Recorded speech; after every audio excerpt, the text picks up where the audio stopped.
Cuántas noches me han servido las copas, las manos de un corso que me compromete.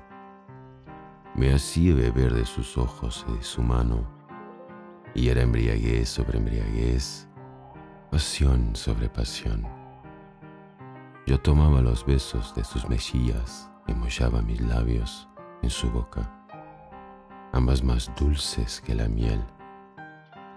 Abion Hussein, século VII, testemunhando o homoerotismo na poesia do Al-Andalus.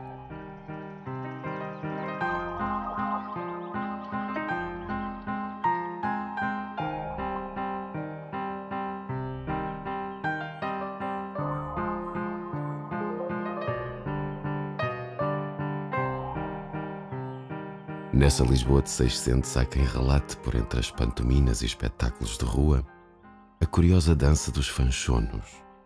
A sua identificação, dos fanchonos, era auxiliada pela maneira extravagante como se apresentavam. O uso exagerado da cor, os elementos femininos nas vestes, as maquilhagens, o recurso à depilação e o uso de longos cabelos com madeixas e franjas. O Santo Ofício encarregou-se de perseguir todos aqueles que fossem denunciados como homossexuais ou, por outras palavras, que houvessem caído no nefando pecado. Estimam-se que cerca de 30 tenham sido condenados à fogueira. O Código Penal, adotado em 1852, era omisso relativamente à criminalização da homossexualidade, o que não se veio a verificar após a revisão de 1886. A partir de então, irá ser difundida uma visão patológica sobre a matéria e todas as que com ela se relacionam, como, por exemplo, na obra de Egas Muniz, intitulada A Vida Sexual e Patologia. Durante o Estado Novo, a repressão e censura a todos os comportamentos, então qualificados como desviantes, aumentou. Em 1954, a lei passará a qualificar estas condutas como vícios contra a natureza. Só em 1986 é que a homossexualidade seria definitivamente descriminalizada, vindo a ser desqualificada como uma doença a 17 de maio de 1990 pela Organização Mundial de Saúde. O movimento LGBT não teve um processo de afirmação nada simples. A partir da reforma do direito em 1976, da Constituição de 76, da reforma civilista de 77, o que acontece é que começa a ganhar espaço a afirmação jurídica do movimento LGBT.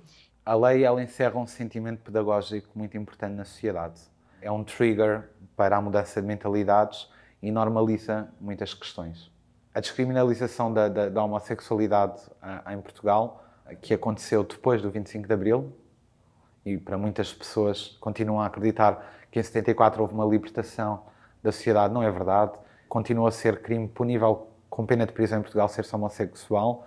Percorremos um longo caminho em questões de direitos LGB, nomeadamente a aprovação da união civil registada, o casamento entre pessoas do mesmo sexo, a coadoção, que é um direito das crianças poderem ter o direito a uma família, e posteriormente a adoção, e mais recentemente a procriação medicamente assistida, que vai permitir a qualquer mulher solteira ou casada com outra poder recorrer a técnicas de inseminação artificial. A nossa lei o que dizia era que qualquer mulher que não tivesse tutelada por um homem não podia recorrer. Todo o movimento pró-adotivo é, em Portugal, um movimento que muito deve à comunidade LGBT. Depois passamos para uma união de facto inclusiva das pessoas do mesmo sexo, até que finalmente chegamos ao casamento das pessoas do mesmo sexo. É a partir do século XXI que se dão enormes ganhos em matéria de procriação medicamente assistida. É a partir do século XXI que aparece em Portugal uma lei sobre a procriação medicamente assistida. É a partir do século XXI que as pessoas de repente veem que têm mais poderes de afirmação da sua família e da sua vontade de construir família do que tinham anteriormente. O direito do futuro deve olhar a dignidade dos institutos em nome da diversidade, e há conceitos e realidades culturais que mudaram muito. LGBTQIA+, que em tempos já foi só LGBT, ou pelo menos socialmente teve essa visibilidade. Depois fomos acrescentando o I, depois existiu uma construção social que fez com que a sigla do Q viesse a ser também associada ao movimento. Está relacionada essencialmente com a ocupação do espaço público e com uma afirmação política. Pessoas LGBTI são pessoas lésbicas, gays, bissexuais, trans, queer, intersexo, e poderíamos continuar a falar de muitas outras letras que nos remetem a muitas outras siglas. E na altura da revolta de Stonewall, que foi, no fundo, aquilo que esteve na origem da aquisição dos primeiros direitos civis por parte das pessoas LGBTI, a própria palavra gay era utilizada como um subterfúgio para englobar, como se fosse um guarda-chuva para todas as pessoas. Portanto, no fundo, LGBTQIA+, é uma multidisciplinariedade de pessoas que têm orientações sexuais distintas, identidades de género específicas e diversas, e a sua própria expressão não é conforme aquilo que são os padrões expectáveis da sociedade. O Genderbread ele surge há alguns anos atrás. Ele acaba por ser muito útil e por simplificar o que é que cada uma destas questões realmente significam. O nosso coração tem exatamente a ver com as pessoas com as quais nós nos queremos relacionar emocionalmente e fisicamente. Depois temos aquilo que está à volta do nosso corpo, que é o nosso desenho, que é a nossa identidade de género. A identidade de género é a forma como nós nos apresentamos e como queremos ser reconhecidos ou reconhecidas. Nada tem a ver com a forma como os outros nos percepcionam. Nós devemos partir sempre do princípio que muitas das vezes algumas pessoas têm ou querem ser tratadas de uma forma diferente de como nós as percepcionamos. E como é que elas querem ser tratadas?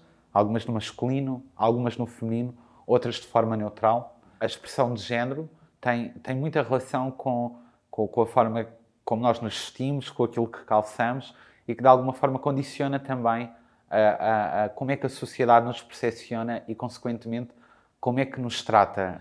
Adicionalmente a isso, temos as nossas características sexuais. As características sexuais primárias e secundárias são aquilo que faz com que nós, biologicamente, possamos ser considerados como mulheres ou como homens.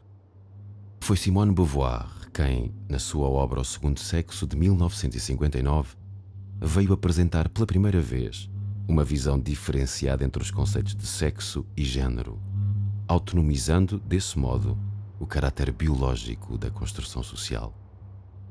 Não nascemos mulheres, tornamo-nos mulheres. Eu demorei muito tempo a perceber que, se calhar, a raiz do meu mal-estar que sempre tive com o meu corpo poderia estar numa questão de género. Então eu nunca percebi muito bem porque é que me sentia mal ou porque é que não me sentia confortável em certas situações em que tinha de performar uma feminilidade.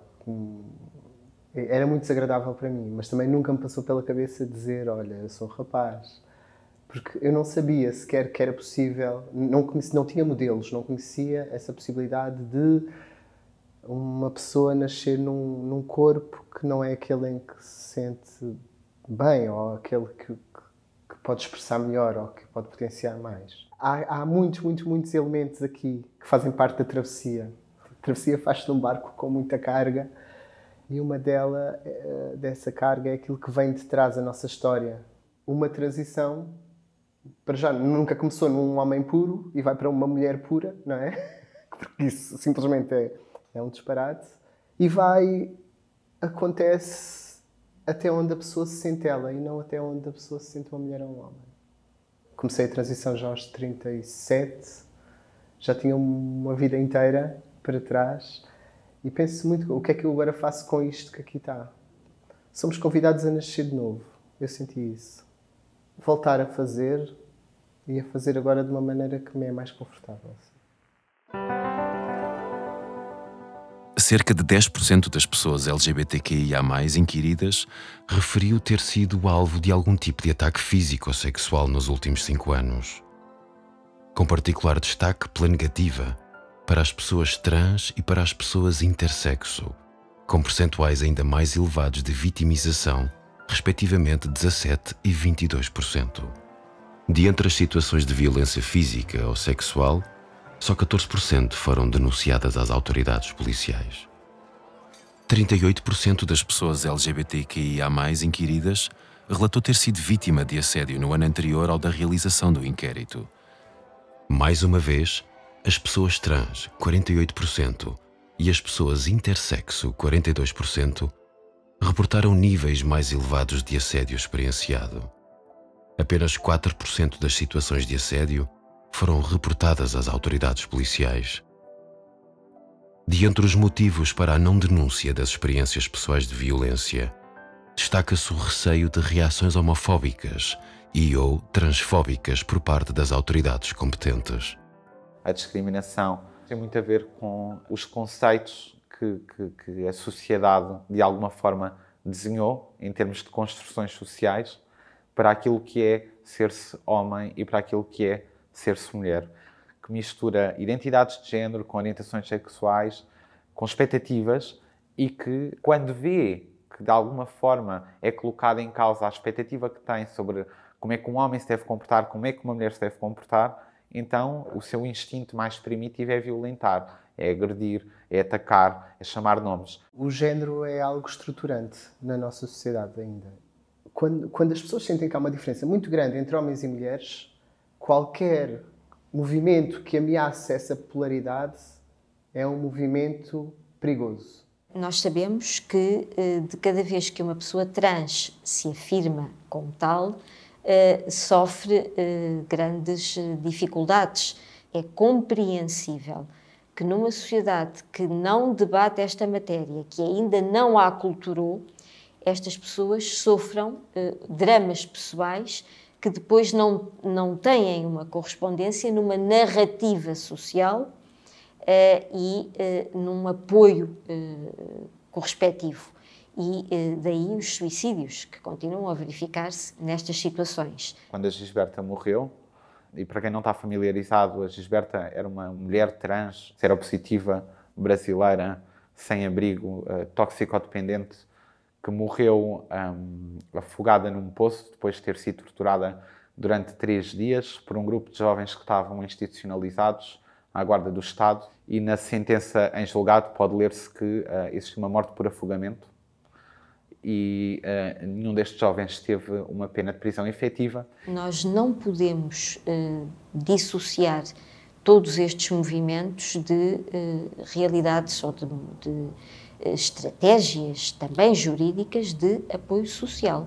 A discriminação múltipla é algo que tem que ser trazido para o mundo do direito como uma realidade totalmente visível e discutida para que se tenham inclusivamente dados estatísticos, na medida do possível, a partir dos quais nós possamos criar condições para saber exatamente onde é que o direito pode atuar em primeiro lugar.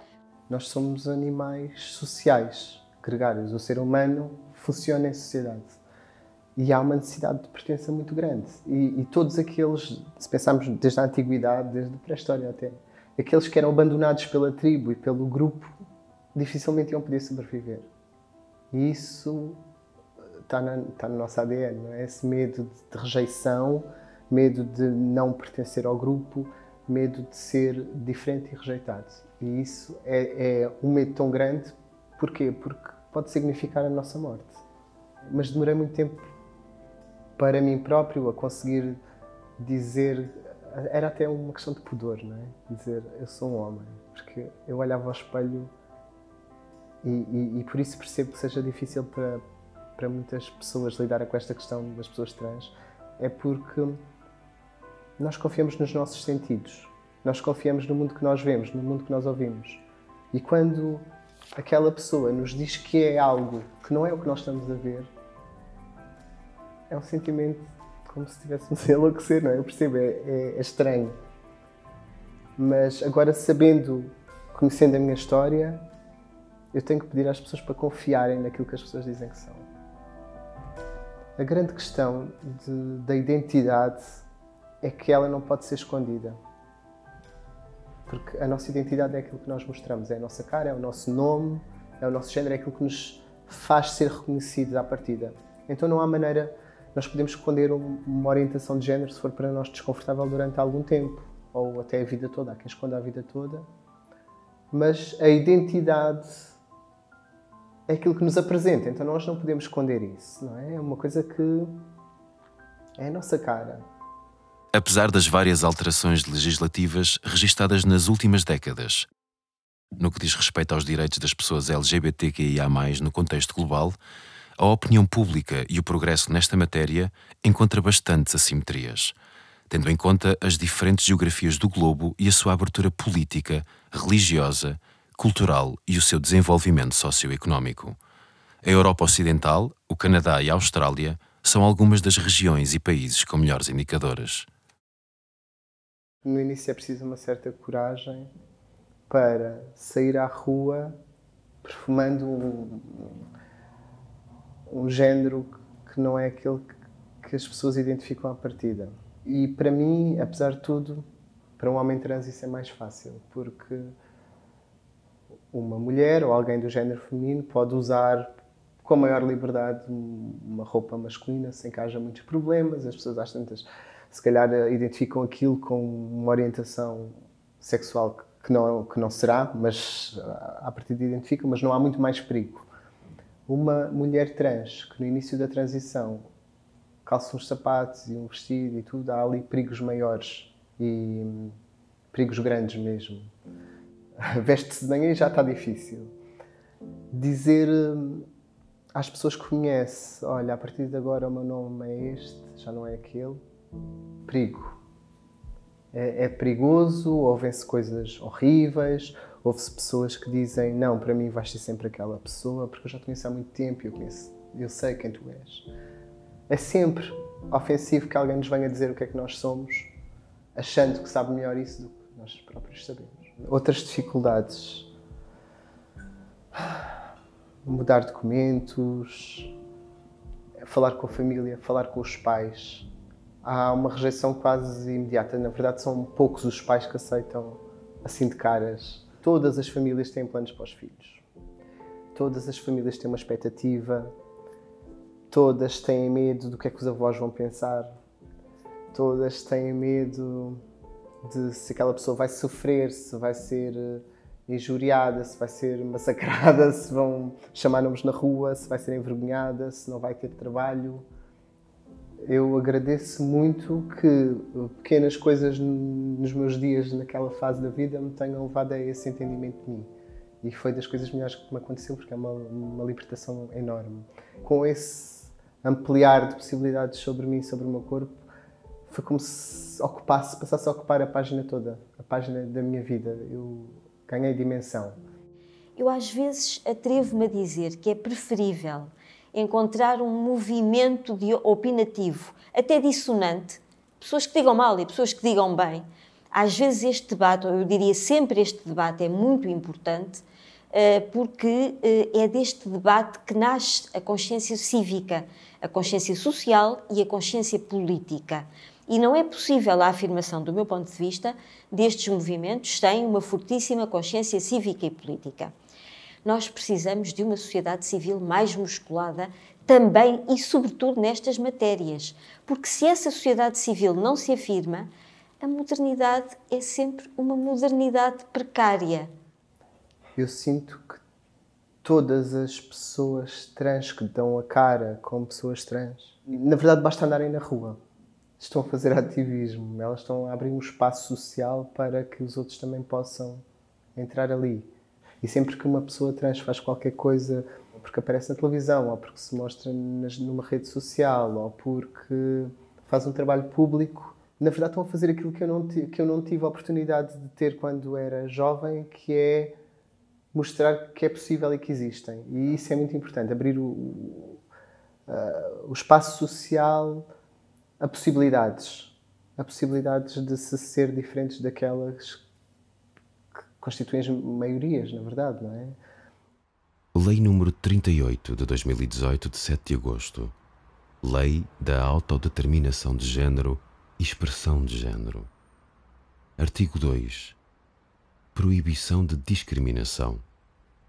Todas as pessoas são livres e iguais em dignidade e direitos, sendo proibida qualquer discriminação, direta ou indireta, em função do exercício do direito à identidade de género e expressão de género e do direito à proteção das características sexuais. Artigo 3. Autodeterminação da identidade de género e expressão de género. O exercício do direito à autodeterminação da identidade de género e expressão de género de uma pessoa é assegurado, designadamente, mediante o livre desenvolvimento da respectiva personalidade de acordo com a sua identidade e expressão de género. Artigo 12. Educação e ensino. O Estado deve garantir a adoção de medidas no sistema educativo em todos os níveis de ensino e ciclos de estudo, que promovam o exercício do direito à autodeterminação da identidade de género e expressão de género e do direito à proteção das características sexuais das pessoas. A educação para a cidadania é fundamental, mas num sentido mais amplo do que aquele que lhe cometemos quando falamos numa educação para a cidadania apenas através de uma disciplina. Justamente para que nós vejamos que, sob um manto diáfano de igualdade, se escondem muitas vezes pequenas, grandes desigualdades subtis. Subtis, mas muito duras e muito perigosas, muito cavilosas. Se ficarmos à espera, enfim, um pouco romanticamente, de que as pessoas se empoderam pela educação e pela educação ao nível das escolas, eu diria que vamos esperar muito tempo, vamos esperar eternamente, e esse não é o caminho certo, ou não é o caminho mais eficaz. A educação tem um papel fundamental. A necessidade de nós podermos falar abertamente sobre estes temas, mas também a monitorização do que é falado quando abordamos estes temas. Dar voz às pessoas que, de alguma forma, podem falar com propriedade, mas também muito importante dar voz aos aliados. E, paralelamente a tudo o que tem a ver com as questões da educação, e aqui sim eu acho que nós estamos num ponto de viragem muito importante da sociedade e positivo, e sinto-me feliz, que é os role models. As crianças passaram a ter modelos de referência, e é muito importante quando nós temos uma figura de referência que, por acaso, também tem uma característica idêntica à minha, ou com a qual eu me identifico, mas que, paralelamente a isso, tem depois uma vertente artística ou de ocupação do espaço público e, consequentemente, de visibilidade, e isso tem um poder pedagógico em cada uma das pessoas absolutamente significante e permite-nos olhar para um cenário de libertação e de pluralidade. A 13 de maio de 1974, no rescaldo da Revolução, o Diário de Lisboa publicava a seguinte declaração do movimento homossexual revolucionário, do qual leremos alguns excertos. Na festa do 1º de maio, no Porto, apareceu um cartaz a reivindicar liberdade para os homossexuais. Isto significa que os movimentos de libertação homossexual se encontravam reprimidos pelo meio século de fascismo e se identificavam com a liberdade sociopolítica do movimento das Forças Armadas. Nos regimes fascistas, os homossexuais são vítimas de chantagem, de perseguições sociais, obrigados a esconderem-se e a isolarem-se da convivência comunitária. Pedimos às autoridades e ao povo português abolição imediata do artigo 71, número 4 do Código Penal, que reputa ambiguamente de passíveis de medidas de segurança às práticas homossexuais. A possibilidade jurídica de contestar os atos de chantagem, extorsão e perseguição de que os homossexuais são alvo. Imposição de uma educação sexual que não discrimina as práticas homossexuais em todas as escolas. O MAR compõe-se já em mais de 1000 militantes. Preferimos o anonimato até um reconhecimento mínimo da nossa integridade física e social. Viva a homossexualidade! Viva a revolução! O que se tem passado em alguns países do mundo, como é o caso do Brasil, como é o caso dos Estados Unidos, como é o caso da Hungria, como é o caso da Polónia, deve ser um barómetro para entendermos que nenhum direito adquirido é irreversível. Todas as conquistas democráticas são sempre muito voláteis. É preciso legislar, é preciso educar, é preciso falar, é preciso empoderar. Eu acho que o maior espaço de paz que alguém pode ter é um outro alguém que o entenda.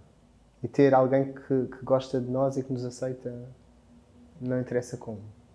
Eu sinto-me bastante grato por estar a viver numa época que está a repensar situações, porque eu acho que há aqui um momento histórico que estamos a viver e isto torna a nossa época interessante. Então eu posso dizer, espero poder dizer, quando for mais velho, que vivi numa época interessante.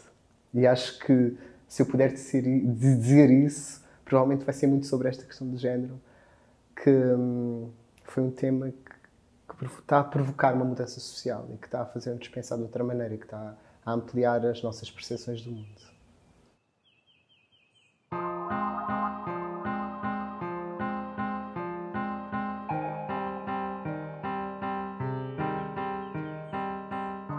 Paul B. Preciado. We're moving from a binary gender and sexuality regime to a new and different regime that has yet to be named. We could call it the non-binary gender regime. I see this as an unavoidable displacement, and its signs are already here. Now it seems scientifically impossible to affirm that there are just two sexes and genders.